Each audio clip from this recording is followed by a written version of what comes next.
You lock your front door every night. You assume this house is yours. But the moment you die inside it, you lose that right. Someone else decides what happens to you next. Not your family, not always. A stranger with a piece of paper can claim what's left of you. Picture this: your body is gone, but something about you might still be standing in that hallway. Who does that something belong to? Your children? The new owner of the house? Or nobody at all? By the end of this video, you'll know exactly who legally owns a ghost, why courts have actually ruled on this, and what happens the moment you become one. Yes, real courts, real rulings. Let's start with the house. In 1991, a New York court ruled on a case called Stambovsky versus Ackley. A man bought a house.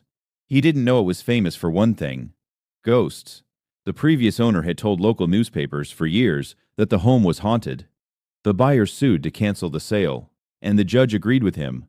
The court legally declared the house haunted as a matter of law, not because ghosts are real, because the seller had already told the whole town they were. So here's the twist: if a seller creates the reputation, they can't hide it during a sale. The ghost, real or not, becomes a legal liability, attached to the property, not the person. But that wasn't the only thing happening in ghost law. In parts of the world, ownership goes even deeper.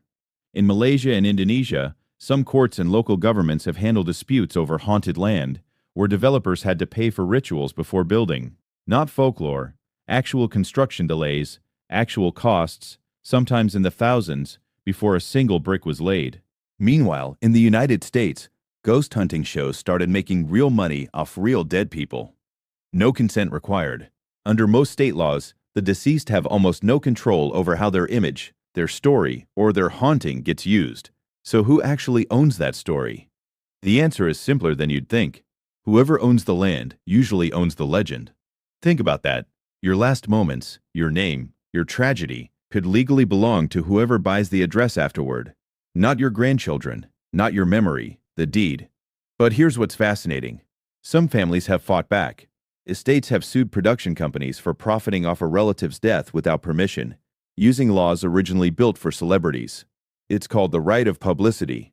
In a handful of states, it can survive death for decades, so in rare cases, your ghost can be protected.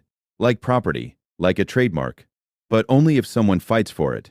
Most never do. So what changed? Why does any of this even matter now? Because paranormal tourism is a billion-dollar industry.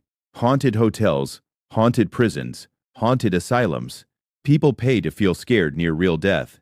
And almost none of that money goes toward the person whose tragedy built the attraction. Think about that for a second.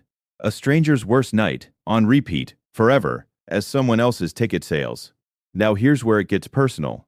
What if the house you live in right now has already decided your legal fate after you die? What if your name, your last moments, could one day become a tourist stop for people who never knew you? What if the only thing left of you isn't a memory, but a listing price? You lock your front door every night.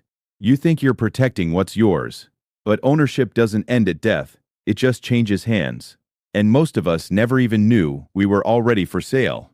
If this made you rethink what yours really means, subscribe.